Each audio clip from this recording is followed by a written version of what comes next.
Oscar. Si les Bouna, on les a inscrits, n'est-ce pas? Grigny, on va lui laisser la parole 2 minutes pour nous faire un peu le lien entre tout ça, un peu plus global, parce que depuis tout à l'heure, on est entre Clichois. Et puis on va terminer avec vous et on va peut-être clore l'échange. Du fils espagnol. Ça n'a rien à voir, mais ça permet de... En fait, il y a beaucoup de choses. À l'école, on n'apprend rien, je peux pas me le dire. C'est une culture stéréotypée qui est faite... on étudie la même chose en Martinique que dans le 16e arrondissement. Par contre, Internet, c'est une ouverture d'esprit en fait, sur le monde considérable. Et la dernière chose que je voulais parler, quand on parle de politique, je vous invite à faire le questionnaire sur Cluster 17 pour voir votre positionnement politique. Sans dit long. Disons-nous les choses avec monsieur Armel Clichy-sous-Bois 2023. Nous voilà aux ateliers Médicis. Comment vas-tu, mon ami? Écoute, ça va, il fait beau, il fait chaud, il y a toute la famille qui est derrière. Et puis surtout, je vois que les futures générations sont là aussi, elles veulent se reconnecter avec nous, les anciens. Et ça envoie plutôt un message positif pour le futur. C'est symbolique ce qui se passe, enfin, ce que vous avez fait aujourd'hui, car ça fait écho à ce qui s'est passé récemment avec cette jeunesse qui s'est révoltée. Ouais, parce que excuse-moi de t'interrompre, c'est que lorsque on voit comment ça c'est parti comme une traînée de poudre à partir de quelque chose qui effectivement est justifié, parce que l'assassinat en direct de qui que ce soit, n'importe quel être humain ne peut pas tolérer ça. Et donc cette colère-là, elle est saine. C'est pour dire qu'il y a des choses que, oui, même dans la difficulté, je peux accepter, mais il y a un moment, ça, je ne peux pas accepter l'injustice. Maintenant, ça, il faut le canaliser, parce que effectivement, on a vu derrière après un mouvement de pillage qui est venu entacher cette émotion légitime qui aurait dû et qui aurait pu nous amener justement à interroger, cette fois-ci avec des vidéos à l'appui, parce que d'habitude on nous dit ben non, c'est version contre version. Là on avait les images. Donc là, l'institution policière, effectivement qu'on va dire qu'elle est républicaine, mais dedans il y a des individus qui eux ne le sont pas. Et donc c'est là où maintenant il faut que ça cesse. Il faut que l'État s'empare de ces sujets. Il faut que nous, les habitants, effectivement, on s'organise de manière à ce que, effectivement, lorsque désormais il y a un contrôle, eh ben, on ait aussi le réflexe de se filmer, parce qu'effectivement, on voit que la preuve de la vidéo, c'est quelque chose d'important. 2005, les émeutes ou les révoltes, 2005, tout a démarré d'ici. Est-ce que suite à ces révoltes, des choses ont changé ou des choses se sont améliorées? Parce que j'ai tendance à avoir des discussions avec des grands qui me disent, qui cautionnent ce que les petits ont fait en termes de violence et en termes de destruction de lieux publics. Et j'ai tendance à leur dire, je ne sais pas si 2005 a vraiment eu de bonnes conséquences. Alors, on va dire que 2005, c'était un mouvement de révolte suite effectivement à la mort de Ziad Bouna, et que ça a amené effectivement à se poser la question au niveau de l'État de quoi disposent les jeunes en termes d'infrastructures, en termes d'équipements immobiliers, on va dire, logement. Et donc c'est sur ces plans-là que les choses elles ont avancé. Là, effectivement, tu es à côté des ateliers Médicis. On le voit, c'était quelque chose qui n'existait pas. Donc c'est mettre de la culture au sein d'un quartier populaire. Mais maintenant, c'est pas parce que tu construis du matériel, de l'immobilier, que tu remplis pour autant les corps et les cœurs. Et là, on voit qu'il y a une pauvreté, j'allais dire, culturelle, intellectuelle et puis surtout sociale qui, je dirais, 20 ans après, est devenue encore plus importante. Et c'est là où, à mon avis, si on ne veut pas se retrouver dans une nouvelle éclat de révolte, eh ben, il faut que vraiment on adresse ce sujet du social et notamment de l'insertion de ces jeunes, comme tu as pu l'entendre. Il y a un certain nombre qui te dit, ben là, moi je suis français à 2000%, je fais mon parcours scolaire parce que je crois dans les écoles de la République, et quand je veux arriver à un stage ou à un emploi, etc., on me renvoie à ma couleur, à mon quartier, etc. Et ça, c'est plus possible en 2023. Parce que, voilà, moi ce que j'ai tendance à dire à ces grands avec qui j'ai des débats, j'ai tendance à leur dire que suite à 2005, il y a eu des interpellations et des grosses peines. Et malheureusement, on se rend compte aujourd'hui que ces jeunes, à mon avis, d'après les études ou d'après les chiffres, étaient plus jeunes que les jeunes de 2005 et aussi ont reçu des grosses peines. Est-ce que c'est pas la plus grande des, la conséquence la plus malheureuse, est-ce que c'est pas celle-là, finalement? Eh ben, alors moi ce que je dirais, c'est que effectivement sur la jeune génération là, qui vient d'être au centre de la révolte, et qui effectivement va pour le coup payer le prix cher comme les autres l'ont payé en 2005, avec ceci que aujourd'hui on sent que la société, mais y compris les autorités, ne savent pas où ils vont. On sent qu'il y a un changement de civilisation qui se met en place, d'industrie, etc.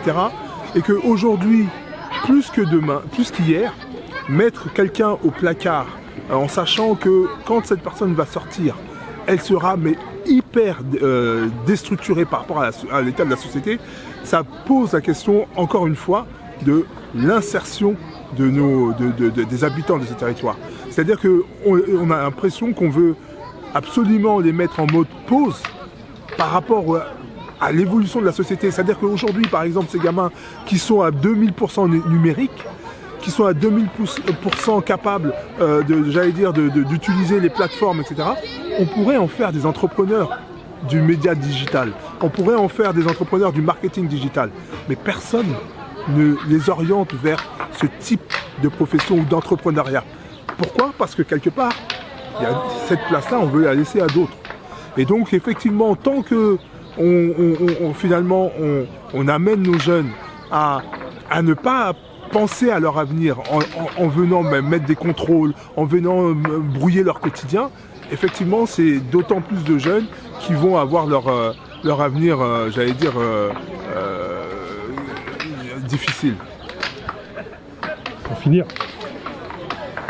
je le disais dans une intervention que j'ai faite récemment, lors de cet événement avec plein de chaises pliantes, pour faire référence au projet de ce monsieur, de ce grand monsieur de Clichy, Naoufal. Sommes-nous assez proches de nos jeunes aujourd'hui en 2023? Alors en 2023, non. Je dirais qu'effectivement, et c'est ce que je leur expliquais à ces jeunes-là, c'est que nous à l'époque on n'avait rien, mais en fait on était heureux. C'est-à-dire qu'il n'y avait même pas le début d'une association, d'une piscine, de quoi que ce soit, mais on était liés, on partageait des choses. Si on avait 10 francs, ces 10 francs servaient à alimenter tout le monde. Et là aujourd'hui, j'ai vraiment l'impression qu'on en a fait des individualistes, des selfish en anglais, donc des égoïstes, qui sont omnibulés que par une seule chose, consommer. Et consommer avec aucune notion d'engagement, aucune notion de solidarité.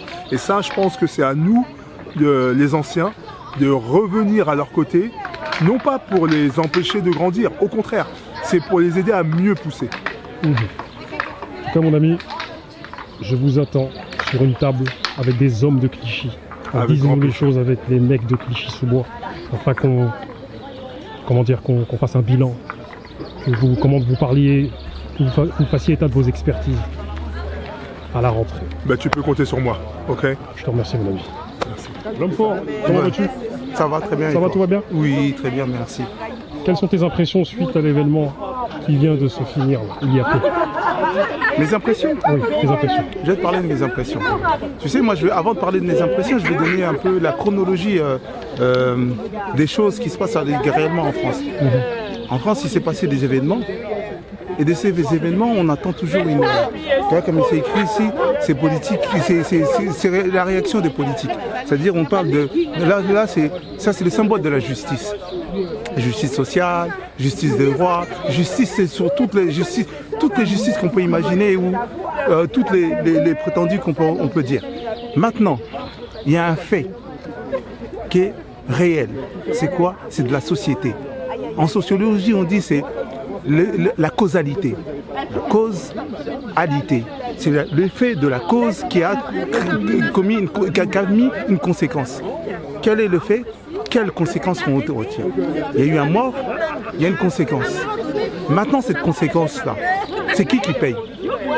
C'est qui a créé? Donc, tu vois, la question se pose, qui crée et qui paye? Parce que c'est la question qu'on se pose à la qui va payer? Moi, je dirais tout simplement, c'est lui qui a causé, c'est eux qui payent. Et non, c'est lui qui ont été les éléments réceptionnistes, comme on dit, interaction du fait. ils n'ont rien à payer. On ne va pas toujours stigmatiser ou rentrer dans le réactionnisme. Parce qu'on n'est pas dans le réactionnisme ou dans le déterministe féodal. On n'est pas dans le déterminisme féodal. Aujourd'hui, il y a un pacte. Il y a une réforme à faire. Une réforme réelle de la société à entreprendre, à entrevoir même, à entreprendre. Et cette réforme, elle est fondamentale, structurelle. Il faut la voir. Moi, je te prendrais un truc tout simple et je parlerai. Après, on va parler de sociologie, on va parler de plein de choses, mais on va rester dans le monde qu'on vit. Ils ont causé, ils ont menti, il y a eu une réaction. Asseyons-nous, rediscutons la causalité et remettons les bases réelles de la fondation. Il y en a qui ont dit la France est bloquée à cause de son administration. Et comment on débloque une administration? Par la révolte. Ils n'ont pas dit par autre chose, ils disent par la révolte. Donc on en est à là.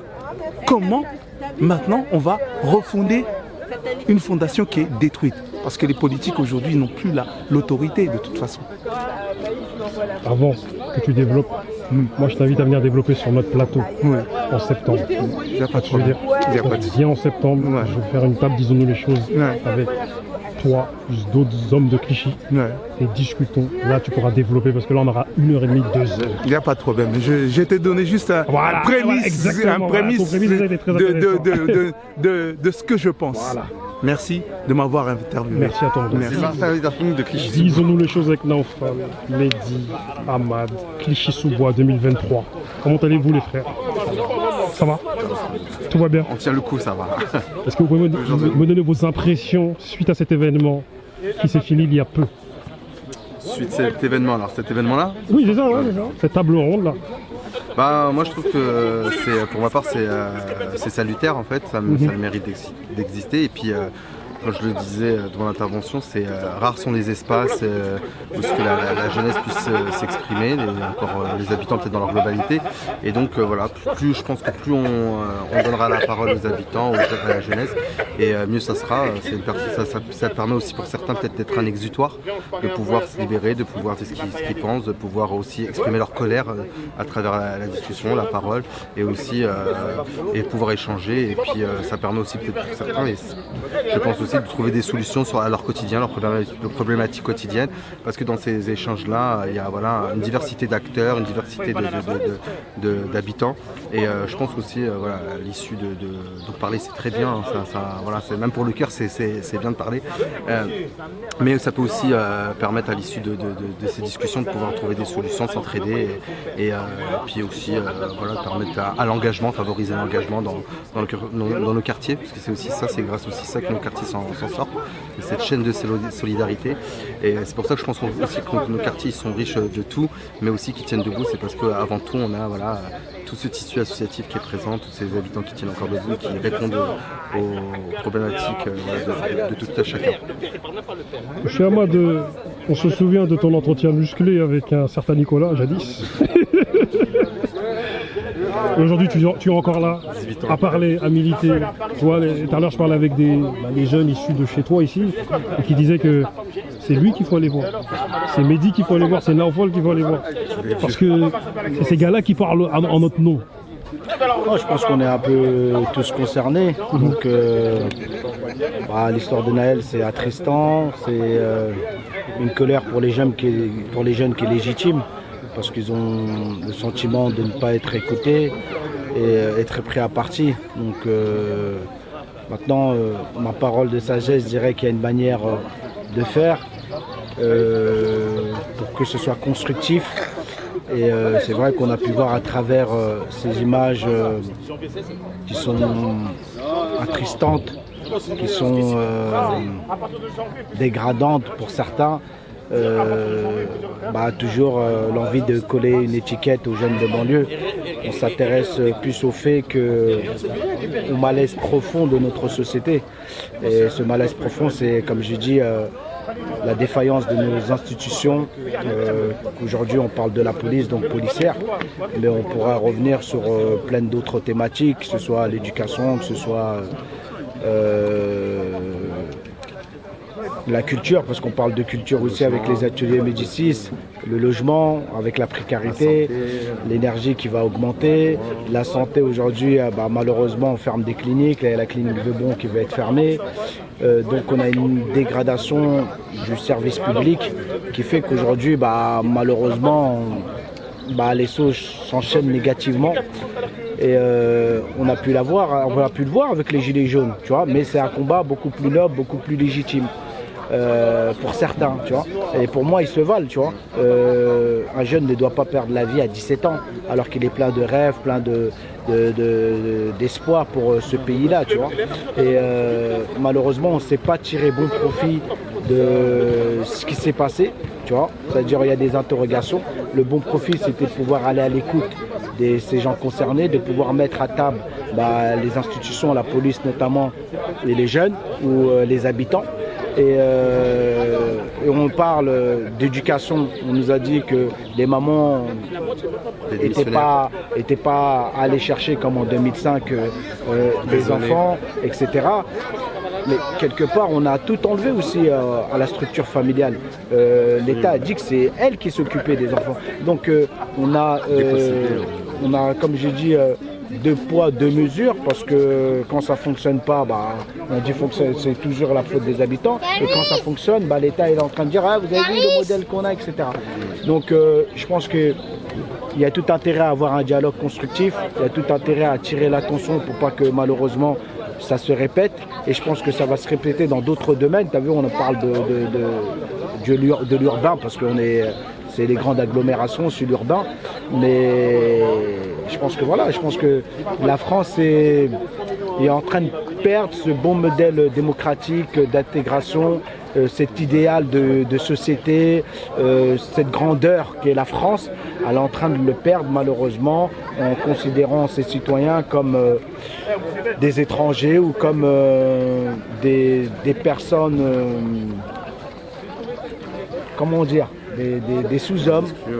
Des citoyens de seconde zone. Citoyens de seconde zone, des personnes qui ne méritent pas l'intention. Et je pense qu'aujourd'hui, on est dans une génération qui est beaucoup plus émotif, mais qui est beaucoup plus basée dans le réel, même si aujourd'hui c'est le virtuel qui prend le dessus, mais ils ont besoin d'exister. Et on reviendra toujours à on existe. On veut la considération que l'État, que cette République peut nous donner, donc il faut qu'il nous la donne. Et puis voilà, tu vois. Naoufal, tu es avec ton concept chaise pliante, je te suis, nous te suivons. T'es là. Moi, je dirais que, en fait, c'était intéressant de parler, de discuter, d'échanger sur ce qui vient de se passer. Mais en même temps, moi, je refuse de remettre la faute uniquement sur les jeunes, parce que en disant qu'ils ont été violents, sans même se questionner sur l'image de la société d'aujourd'hui qui est, entre guillemets, violente sur tous les aspects. Et donc avant, on avait par exemple des responsables politiques qui étaient là pour tempérer les discours, qui étaient là pour, entre guillemets, essayer d'arrondir les angles, etc. Aujourd'hui, on est avec des politiques, on est avec des responsables qui recherchent, entre guillemets, la punchline. Et quand on recherche la punchline, ça nous amène à avoir des paroles qui sont, on va dire, calibrées, mais dans le mauvais sens. On cherche à faire du buzz, on cherche à avoir des réactions. Et donc forcément, si on prend la parole politique, et à côté on prend aussi ce qu'on renvoie à ces jeunes à travers la culture, et là je vais plutôt pointer du doigt ce qui se passe à travers les films, parce qu'à chaque fois qu'on parle de nos quartiers, à chaque fois qu'on met nos quartiers à l'écran, et à chaque fois par exemple que des gens ils viennent à Clichy-sous-Bois, aux Chênes Pointues pour tourner un film, on sait très bien derrière comment ça se termine. Ça se termine par des émeutes avec des jeunes qui sont super bien organisés pour affronter la police. Et donc aujourd'hui, on ne peut pas continuer de promouvoir ça à travers l'écran, on ne peut pas continuer de promouvoir des paroles racistes à travers les médias et derrière s'étonner que des jeunes qui n'ont pas d'autres moyens, parce qu'en fait le jeune il n'a pas un bac+5, il n'a pas un doctorat, il n'est pas élu, il n'est pas ministre, il ne contrôle pas tout ce qu'il dit, il ne contrôle pas tout ce qu'il fait, tout en sachant que pour beaucoup d'entre eux on a noté le fait qu'ils étaient des mineurs. Donc forcément ça dit deux choses, c'est qu'en réalité, contrairement à d'autres personnes qui sont bien constituées, qui sont adultes, qui sont responsables, que ce soit des réalisateurs, que ce soit des journalistes, que ce soit des responsables politiques qui sont sans arrêt en train de mettre le feu avec justement soit du sensationnel à travers les films ou soit des punchlines de merde à travers les médias, et ben derrière, pourquoi on s'étonne que les jeunes réutilisent ces mêmes modèles pour s'exprimer? Et donc forcément, on peut toujours se dire, voilà, les jeunes, ils ont été violents. Et pour ma part, moi, je tiens aussi à signaler que parmi les jeunes, on a plusieurs types de jeunes. Ce ne sont pas tous des pilleurs. Et ça, je tiens à le rappeler, parce que dans une ville comme Clichy, une ville comme Pauvre, il y a eu des révoltes. Et pourtant, voilà, il n'y a pas eu grand-chose à piller. Et pourtant, les gens, ils étaient dans les révoltes. Nous, ce qu'on a observé dans les rues, parce que du coup, de par justement l'envie de couvrir et de donner, on va dire, à voir ce qui se passe réellement dans nos quartiers, ce que nous avons vu sur le terrain, c'est qu'en réalité, les jeunes les plus violents sont certainement ceux qui sont le plus contrôlés, ceux qui sont le plus, comment dire, amenés à avoir des histoires avec la police et qui ont profité justement de ces événements pour aller régler leur compte avec la police. Et je veux bien insister sur deux choses, et notamment sur ce qui s'est passé ici chez nous à Clichy-sous-Bois. C'est une bibliothèque qui a brûlé, des attaques permanentes au commissariat et des attaques permanentes et une tentative de prendre la mairie. En fait, ce sont trois institutions qui sont archi-représentatives parce que, entre guillemets, une bibliothèque, ça représente le savoir, ça représente l'éducation. La mairie, ça représente quand même le pouvoir, on va dire, exécutif d'une ville. Et le commissariat, ça représente, on va dire, le pouvoir, on va dire, policier d'une ville et sécuritaire. Et ce sont ces trois symboles, en tout cas pour ce qui est de Clichy-sous-Bois, qui ont été les plus touchés. Et sur ça, je tiens à dire que, en réalité, on ne peut pas se contenter de dire que, en gros, c'était des émeutes et que c'était des casseurs. Parce que Clichy, il n'y a pas de quoi faire, entre guillemets, du pillage. Et pourtant, les gens, ils ont attaqué ces institutions-là, des institutions de la République, et ce qui veut dire qu'on est vraiment dans des revendications. Voilà, moi, ma petite appréciation de ce qui vient de se passer. Pour finir, car Mabijou va nous attraper. Grigny, Clichy-sous-Bois, Aubervilliers sont dans le top 5 des villes les plus pauvres de France, malheureusement. Aussi avec Roubaix.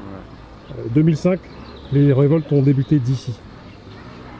On a l'impression que les conséquences de ces révoltes ont été des grosses peines pour ceux qui se sont fait attraper lors de ces révoltes. On a l'impression que, je vais le dire de manière assez vulgaire, ça a engendré ce qu'on appelle ce dispositif de la diversité, d'où Harry Rosenbach aussi. Ouais. On a l'impression que il n'y a pas eu grand chose en fait après ces révoltes-là. Vous, qu'est-ce que vous pouvez nous en dire? Peut-être pas ailleurs, mais moi je profitais parce que du coup, moi je parle souvent de ma ville. C'est vrai qu'on devrait peut-être plus sortir, mais quand on regarde Clichy-sous-Bois, Montfermeil, après je vais laisser la parole aux anciens parce qu'ils pourront plus approfondir sur le sujet. Mais moi, à mon âge, je vois qu'il y a beaucoup de choses qui ont avancé, il y a beaucoup de choses qui ont changé.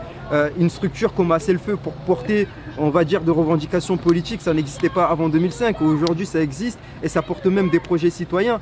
Une structure comme les ateliers Médicis consacrés à la culture, ça n'existait pas et pourtant ça existe. Avant, ici, c'était des champs de ruines. Aujourd'hui, il y a eu un plan de rénovation urbaine de plus de, je crois, 600 millions d'euros. Et du coup, il est vrai que en 2005, il y a eu des jeunes révoltés qui ont pris cher pour tout le monde. Mais le combat qu'ils ont mené, ils ont permis quand même à beaucoup de gens de bénéficier ou d'avoir l'amélioration dans leur cadre de vie et d'avoir des structures qui ont pu fleurir. Parce que même là, à côté, il y a Ecopole avec des services publics qui n'existaient pas avant. Ici, avant, tu cherchais un emploi, il fallait aller à Livry-Gargan. Aujourd'hui, on a tout ça, mais entre guillemets, ce sont des structures, on va dire, urbaines et pourtant, c'est des bâtiments.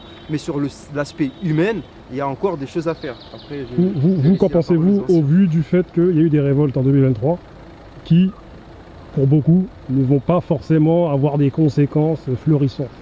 Le tableau, c'est sûr, il n'est pas complètement noir, il n'est pas complètement blanc. Mais c'est ce que je disais, moi je trouve que ça n'a pas été à la hauteur malheureusement de ce qui s'est passé. Et encore ce qui s'est passé, normalement on aurait dû apporter déjà des réponses après ce qui s'est passé en 83. Ça n'a pas été, encore une fois, c'est pas que 2005. Et là, ce qui est malheureux, c'est que l'histoire se répète finalement. Et se répète toujours via effectivement cette étincelle qui est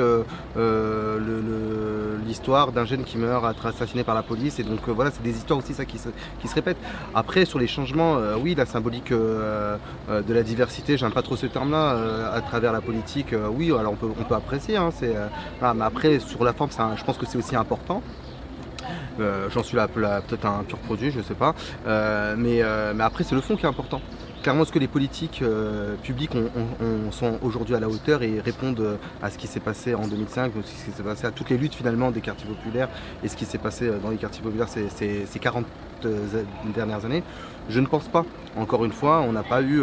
oui, c'est vrai qu'on a fait beaucoup sur le plan urbain, mais après le plan urbain, c'est pas tout. Il y a le plan urbain, c'est la façade. Dedans, il y a une vie, en fait. C'est la structure et dedans, il y a une vie. Ça veut dire qu'il y a une vie, c'est avec les humains. Et dans les humains, il y a l'épanouissement des citoyens. L'épanouissement des citoyens, ça passe par la culture, ça passe par l'emploi, ça passe par la mixité sociale. Ce grand pari de la mixité sociale, on en est où aujourd'hui? Il n'est pas au rendez-vous, en tout cas pour notre territoire. Et donc, encore une fois, moi j'estime que voilà, ça n'a pas été encore à la hauteur des enjeux et de ce qu'on a vécu. Voilà. Alors, est-ce que tout ça pour rien? Je n'irai pas jusque-là, mais malheureusement un petit peu quand même, quoi. Ahmad, pour finir. Non, c'est vrai qu'il y a eu des gros efforts qui ont été faits sur le plan urbain. On a pu voir un nouveau visage de Clichy et de Montfermeil. Avec des infrastructures nouvelles comme ils viennent de les préciser, avec aussi des rôles de relais souvent, mais on ne s'est pas assez intéressé à l'humain pour moi. Et aujourd'hui c'est ce que les jeunes disent, parce que nous on avait connu des époques où l'urbain c'était important. Parce qu'on avait vécu dans des bâtiments insalubres, dégradés, où les charges de copropriété coûtaient beaucoup à nos parents et qui malheureusement, il y avait ce sentiment d'abandon des bailleurs, etc. Donc on disait un endroit sain pour une vie saine. À l'époque, ça n'était pas. Aujourd'hui, ça l'est, mais on a délaissé l'humain. Je pense qu'il faut qu'on revienne au fondamental qui est l'humain, de pouvoir avec... cette génération échanger, de pouvoir voir à quoi ils aspirent et aussi écouter leurs paroles, parce que souvent on veut changer les choses mais sans eux. Et c'est vrai que la diversité, malheureusement, c'est un piège. Parce que on dit la diversité c'est bien, mais la diversité c'est bien à partir du moment où on donne à cette diversité les moyens de pouvoir s'exprimer, des moyens de pouvoir occuper des postes importants et considérés, mais sans ce côté, comme on dit, un peu positive, discrimination positive. Ouais, on le fait, mais parce qu'on n'a pas vraiment le choix, etc. Donc c'est un peu, comme je dis, c'est un peu vicieux. Et alors que, comme j'ai dit, le modèle anglo-saxon permet cela, permet que tu peux venir avec ta diversité, avec ta culture, avec même tes origines ou avec ta foi. Tant que tu es compétent, tant qu'on te sent utile à ce poste-là, on t'intègre ou on te donne la responsabilité. Et tant que la France ne va pas aller sur ce chemin-là, je pense qu'il y aura toujours des périodes de turbulence, comme aujourd'hui on est en train de les vivre, sur un problème, comme je l'ai dit, plus identitaire, plus humain que financier et urbain. C'est juste le respect du triptyque républicain, liberté, égalité, fraternité. Je vous attends en septembre pour disons les choses avec les mecs de Clichy et pour qu'on se dise les choses. Avec plaisir. Non mais attends, c'est pas se tomber dans les oreilles d'un sourd.